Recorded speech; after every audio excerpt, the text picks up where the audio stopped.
This week on Beyond Stillness, Stories After Stroke, we welcome guest Tymiak Hawkins, who lives in Edison, New Jersey. Tymiak is a writer, speaker, and stroke and brain injury activist. In June of 2019, just 4 years after graduating from college and months before his own wedding, Tymiak suffered a stroke. In his first year of recovery, he wrote a book entitled Becoming the Light: Navigating Darkness After a Stroke. Now, 5 years out, Tymiak finds himself in another moment of transition. Today, he offers wisdom on how he is navigating life's next chapter. Tymiak's story is entitled Becoming Me: A Stroke Survivor's Journey from Caterpillar to Butterfly. Thank you for joining us for Part 2, Tymiak Hawkins Interview. Beyond Stillness, Stories After Stroke is made possible by our guests and tax-deductible donations from friends and listeners like you. Join us in empowering stroke survivors with stories of wisdom, purpose, connection, and hope at www.beyondstillness.org. Hello and welcome to Beyond Stillness, Stories After Stroke. Stroke offers a powerful, life-changing shift in perspective. Each colorful memory creates a parable for life's greater teachings, a compass for journeys ahead, and inspired wisdom for unique growth. Beyond Stillness offers a moment of pause for storytelling and reflection. Ultimately, Beyond Stillness is a welcoming environment that reveres the moment beyond stroke's paralysis.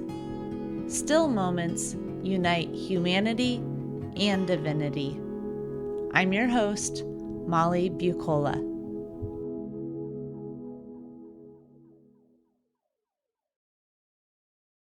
This week, we welcome guest Tymiak Hawkins, a writer, speaker, and stroke and brain injury activist. Tymiak enjoys traveling, cooking, sports, fitness, crafting upscale cocktails, and spending time with his family. Tymiak graduated magna cum laude in communications from Fairleigh Dickinson's University in 2015, where he played collegiate basketball. Then, 4 years later, on June 4th, 2019, Tymiak suffered a major stroke. Today, he shares his story entitled Becoming Me: A Stroke Survivor's Journey from Caterpillar to Butterfly. As we begin today, we take a moment of pause, a moment to listen. Tymiak speaks about listening, being present, and trusting. May we take time to stop, to listen, truly listen, to notice the signs, to notice ways that we connect with others, and to notice where we are called to be and become our inspired selves. Today we pause, we listen, we trust, and we give thanks. Tymiak, thank you for sharing your story.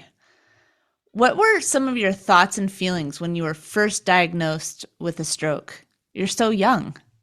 When I was first diagnosed, I would say I was in a little bit of a positive bubble. So my first thoughts were just, all right, I need to get better because my wedding was 3 months later. But after things kind of set in, there was thoughts and feelings of confusion, sadness, anger, just based on this traumatic event. I didn't hear you say fear.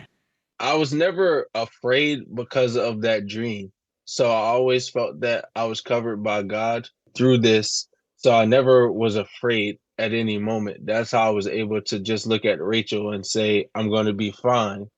And I deeply felt that inside I was going to be fine. So there was never a sense of fear.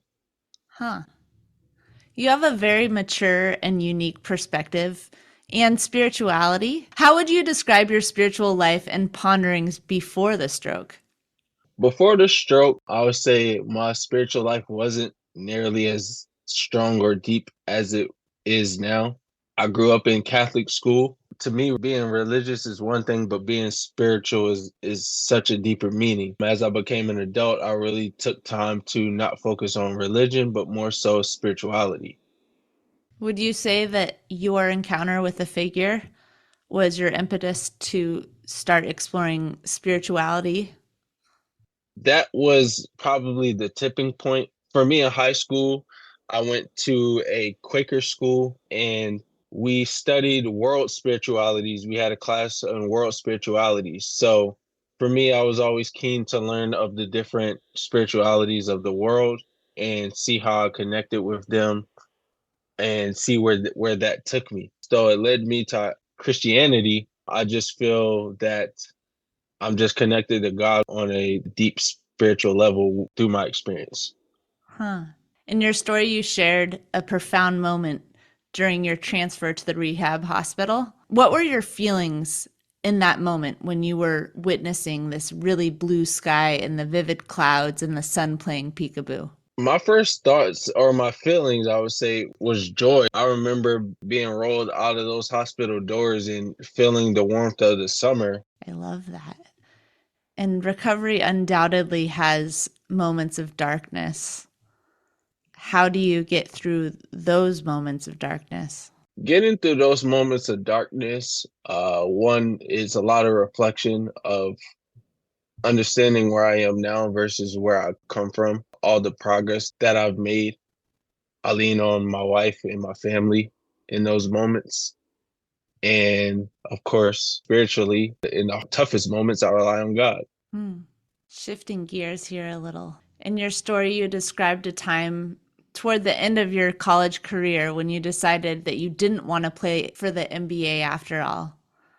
There was a tug between reaching for what you called the American dream and feeling something deep.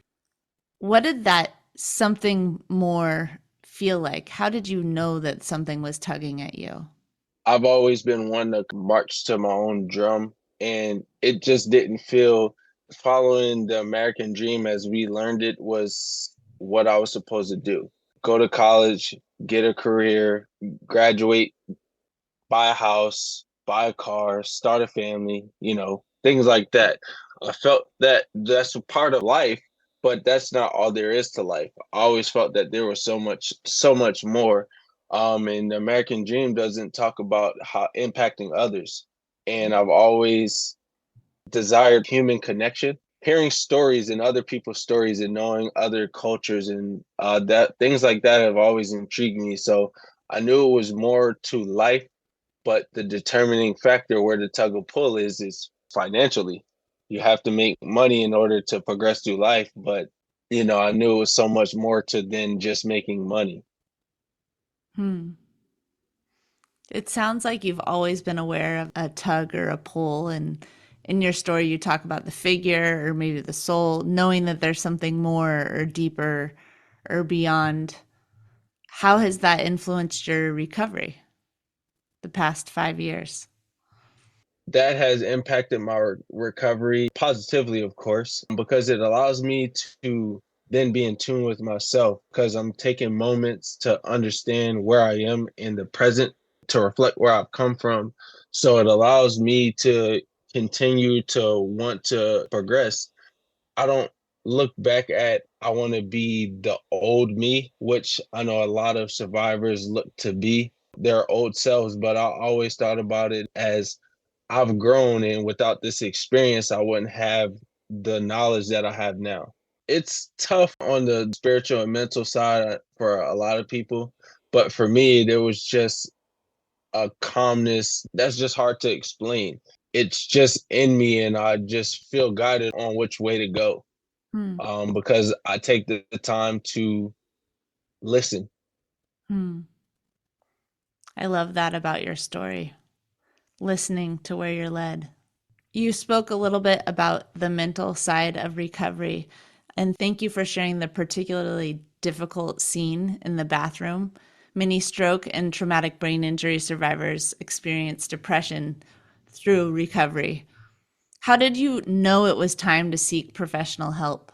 It was just so many days where I felt sad or down and depressed. I couldn't explain why. It just felt things felt heavy, things felt dark, and that wasn't me. So it was just a point in time where I got tired of feeling that way, that I knew that I needed to seek professional help, because in my community it's viewed negatively. So I had to follow my own drum again and decide that I needed to get help. I was just having a lot of flashbacks in spaces that I would be in every day, particularly the bathroom. So a lot of my flashbacks or depression or anxiety stem from the bathroom. I went from being able to brush my own teeth and washing every day to being a rehab facility where I needed help doing those things. For me, that was a space that, as I mentioned, I had to reclaim because I had lost so much ability in that space. I just knew deep down I wanted to feel good. I wanted to feel better. Hmm. I think it's interesting because the bathroom is a very private space where we do face our own thoughts and we spend time away. And I like how in your story, you decided you were going to reclaim that space. You were going to reclaim the bathroom as a joyful space. You played upbeat music. You gave yourself positive affirmations in the mirror. And for people who have gone through brain injury and stroke, reclaiming the space, our personal space, is really important. Yes, yes, it's very important. What else did you do to reclaim your space? To reclaim my space, aside from seeking help, well, first I had to go to those spaces. So I had to build the courage to go to those spaces and make peace with them. So I remember I found myself going to the hospital to make peace with being there. And then from there, I knew I needed to make peace with the bathroom space. Hmm. Just face those spaces head on. And did you do that with your emotions and memories also? Going to those spaces that are difficult? Yeah, I mean, I knew that's an underlying reason you have to go there mentally as well as physically, because I had to really understand, really sit with those emotions and sit with those thoughts and be able to process them. So I had to go to those spaces mentally in order to overcome them, Hmm. because you can constantly run from them and they'll always chase you. But I decided to just sit in them and learn to make peace with them. It'll always be a part of my life. It's not something that I can erase. So instead of running from it, I just sat with it to make peace with it. How do you sit with emotions and make peace with it? You honor them. There's a range of emotions, there's words to go with those emotions, and you just have to honor them. I think, everybody wants to just be happy, but life comes with sadness, life comes with anger. There's going to be, disappointment. So there's going to be ups, there's going to be downs, and you have to be able to, first, you have to understand that. And then, second, you have to just honor what you're feeling in those moments. So a lot of people try to suppress the anger, they try to suppress the sadness. I honored it. So it was, a lot of frustration at times where you could maybe visibly tell I was angry, but I know it's a moment. Or I was sad and you need a release. You can't hold those emotions and expect to get better. Hmm. What was your release and how did you honor the emotion? Depend on what emotion that I was feeling. So of course you naturally, if you're sad or you wanna cry, right?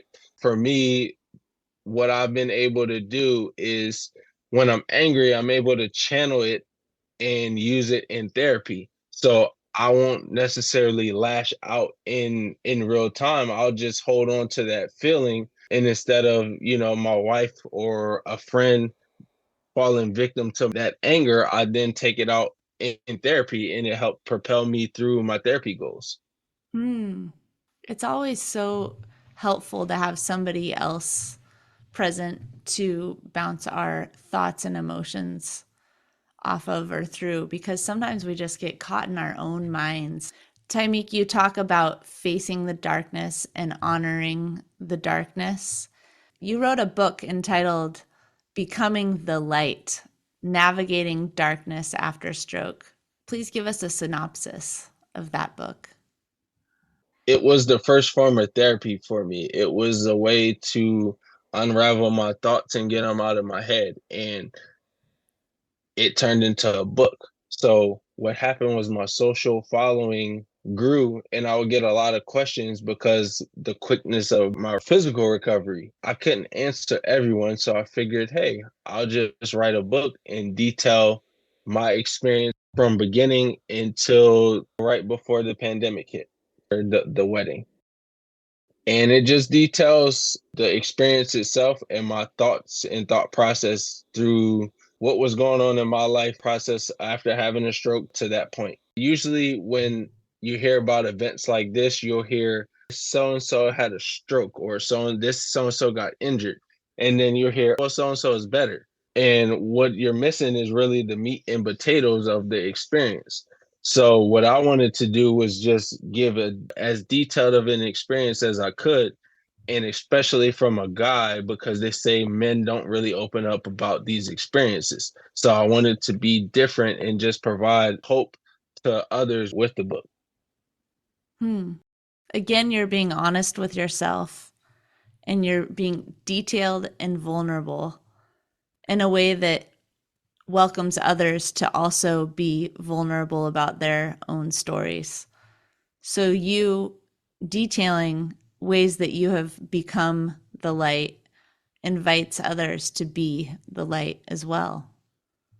Right. I never expected this to be the outcome in therapy or wherever I was. You're a light. You bring a light into this room, and you're such a positive energy to go through the experience that you have.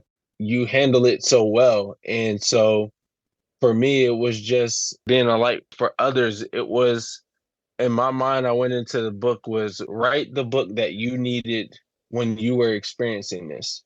Mm. So I needed to see the details, to know that it was possible, not just, hey, this happened and you got better. I needed to know what really went into it because as an athlete, that's how my mind works. It wasn't just you go into a game and it's a game. There was preparation for the game. And for me, I needed a preparation for what I was going through. I know my dream prepared me for what I was going through, but to have a tangible source of motivation and inspiration, that's what drove the book to come to fruition. Mm, that's a gift to others. So, what's your motivation and inspiration now at this point, 5 years out? My motivation and inspiration, of course, it is my family. They were there through this experience with me. I didn't go through this alone, though physically I did. My family was along for this journey with me. And every day that I simply wake up and I'm able to be there for them, it's an inspiration for me, and a motivation. My mom was at that hospital every day. My wife was at that hospital every day. They rotated shifts. If my wife went to work, my mom was there. My mom needed a rest. My wife was there, and they slept in a recliner. I know it was hard on my brother, though we have the same condition. It was hard for him to see me in that shape. Something that I hadn't really talked about before was I know it was hard for him not to be there, and though he wanted to, but in his mind, I'm his Superman. So you can't see Superman going up against kryptonite in his mind. I really look at how it impacted my family, and just to know that I survived something that statistics show that maybe I shouldn't have and made the recovery that I have. That's just motivation in itself, knowing the statistics and that I have a chance to live out my life. What does you surviving the odds mean to you? To me, it means resilience. The specific numbers is 1 in 4 people survived the type of stroke that I had. And I was able to overcome so gracefully. I would think it was arrogant to kind of give myself those props or whatever you want to call it. But when I hear a lot of people say, I don't know if I would have made it through what you experienced, I then started to have to give myself credit for making it through that experience. My body fighting through that, my brain fighting through that, and my mind for being able to sustain me through that experience. Surviving the odds becomes your motivation. Yeah. Who is an inspirational stroke survivor in your life right now? Someone you look up to? Well, first I have to say my brother, because my brother we both have cavernous malformation, and he had a bleed at 4, and this was before we really knew anything about brain health and cavernous malformation. And so technically having a bleed is considered a hemorrhagic stroke. So my brother experienced that at 4, and he still lives life to the fullest despite living with epilepsy. He hasn't let it slow him down. So before even knowing it, I was kind of being prepped for this experience. I would say my brother is one of my biggest inspirations. He handled it gracefully as well. Another inspiration was my track coach. Fortunately, he passed away from his stroke, but the memories of him and from high school, they just live with me, and I carried that drive through this of things that he instilled in me. There's so many. I don't want to, leave anybody out, but one guy, I met him more so recently through fitness. His name is Jack Smiley. He had a stroke from an injury in hockey. He's a collegiate athlete, and he's working his way back to getting out there, and he's just after it. I got to work out with him one time, and he's younger than me, and just to handle it so gracefully as well is they motivate me to keep going. And I'll say 2 more. Maddie, she's an author as well. I connected with her, and she inspires me to just keep getting after it. Joe, he was one of the guys that really embraced me in the community. And one final one, Kyle. He has a foundation, a stroke of genius. And that was probably the first group of, call it brain things, to not disrespect anyone, but people that have experienced brain things. And we just collaborated in a space. I've actually filmed a short documentary with him and another stroke survivor. So Kyle's been influential in my recovery as well. There are a lot of people out there that haven't connected with the stroke community as a whole. It sounds like you're steeped in the stroke community. How would you Mm-hmm. suggest people start finding other inspirational stroke survivors? Starts with wanting to connect. I know at first I didn't want to connect with anybody. I just wanted to be to myself. And it first starts with overcoming that if you experience that. And then the internet has endless answers. You can type in stroke support groups and Google will come up with a ton of answers. If you're on social media, there are support groups, Facebook. Detail your journey. I met a lot of survivors by just sharing my story on Instagram. And that's how I grew my following. And it just aligns you with those people that you need within your life by just, sharing your story. Yeah. How can people find you on Instagram? So my Instagram is at to the T 2.0, TWOTHET 2.0. Great. To the T. I love it. Yep. Well, you've listed a lot of inspirational stroke survivors, but I truly believe that you are an inspiration for many, many, many people, Tymiak. So thank you for sharing. At one point in your story, Tymiak, you looked into the mirror and asked, "Who am I now?" And now, 5 years later, how would you describe who you are now? I would describe myself now as confident, curious, mature. I'm still learning myself. So to answer who I am now, I'm still figuring that out. I'm still coming out of my shell, understanding who I am. Came into the new role of a husband after my stroke. So understanding navigating marriage and just my role as a son, a brother, and as an athlete, because I still consider myself an athlete. I'm still trying to figure out who I am now, but what I do know is that I'm confident, curious. I'm a leader Hmm. and I'm empathetic. I hear you echoing again and again in your story the importance of looking at life through the lens of a beginner. And what you just said is you're learning. You're constantly learning. You're evolving. Yes, yes. If you really look at it, you have the ability to constantly learn. There's always something to learn to better yourself, to be a better person for the world. Mm. And in this way, you found yourself evolving into a stroke advocate and you help others navigate tough times. One common struggle in navigating this world is being a person with invisible disabilities. How do you talk about your invisible disabilities? I had to really learn this and sit back because this was something that bothered me a lot. It caused a lot of mental issues for me because I didn't know where I fit in because I physically made a miraculous recovery to where to the eye I look 100% fine, but I live with three rare diseases, so my disabilities are invisible. So I'll get messages, it's different for you. My deficits physically are a lot less than others that may try to compare their recovery to mine. So it's something that I'm still working on. I had to sit back and reflect. I have to educate. Though I might look 100%, there are still things with my body that are considered disabilities that you can't see. So for one, having a brain injury, you can't see that. So looks for parking in a handicap spot, and I have a handicap plaque. I remember receiving a message saying, well, you're able to move well.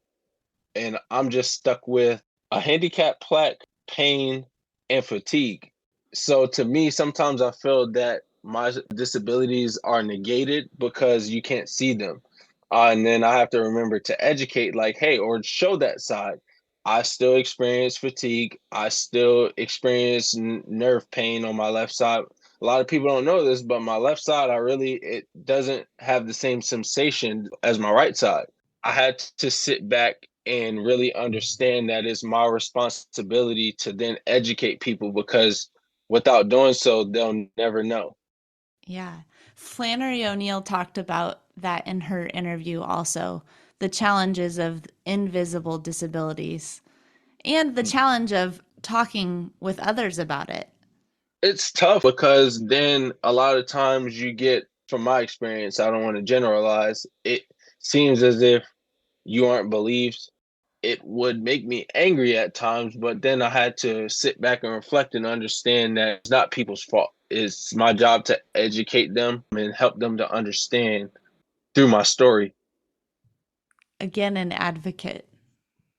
Thank you, Tymiak.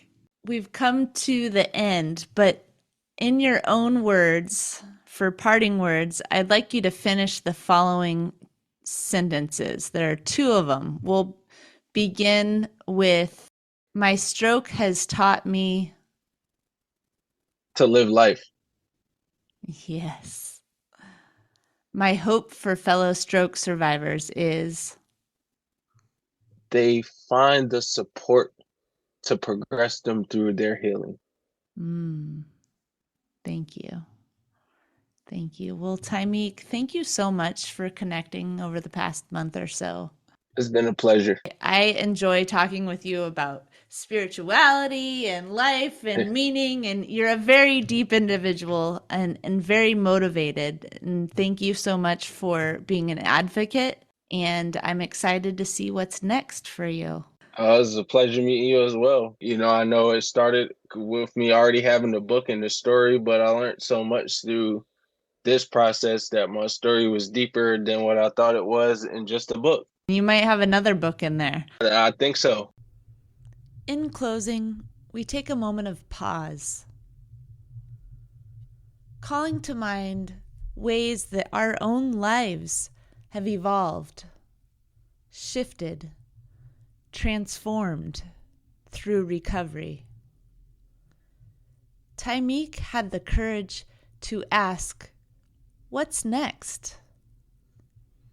To trust, to observe, knowing that the answer would come. Today we ask for courage, the courage to have patience and to act with purpose. May our own lives be transformed. May we listen to the call and use our experiences to serve a world in need of our gifts. And we give thanks. Beyond Stillness, Stories After Stroke is made possible by our guests and tax-deductible donations from friends and listeners like you. Join us in empowering stroke survivors with stories of wisdom, purpose, connection, and hope at www.beyondstillness.org. Another way to support is to like, share, or subscribe to our weekly show. Again, thank you for devoting time and space for this week's episode of Beyond Stillness, Stories After Stroke. Thank you for listening to Part 2, Tymiak Hawkins interview. For the full story, please listen to Part 1, Tymiak Hawkins' story. Each colorful memory creates a parable for life's greater teachings, a compass for journeys ahead, and inspired wisdom for unique growth. In this episode of Beyond Stillness, Stories After Stroke, we heard from guest Tymiak Hawkins, who suffered a stroke in 2019, just 4 years after graduating from college and months before his own wedding. Tymiak shared about his spiritual journey while also offering ways that he works to overcome moments of darkness. Tymiak now serves as a writer, speaker, and stroke and brain injury activist. His story is entitled Becoming Me, a stroke survivor's journey from caterpillar to butterfly. Thanks for listening. And remember, as part of the stroke community, you are more than supportive. You are inspirational.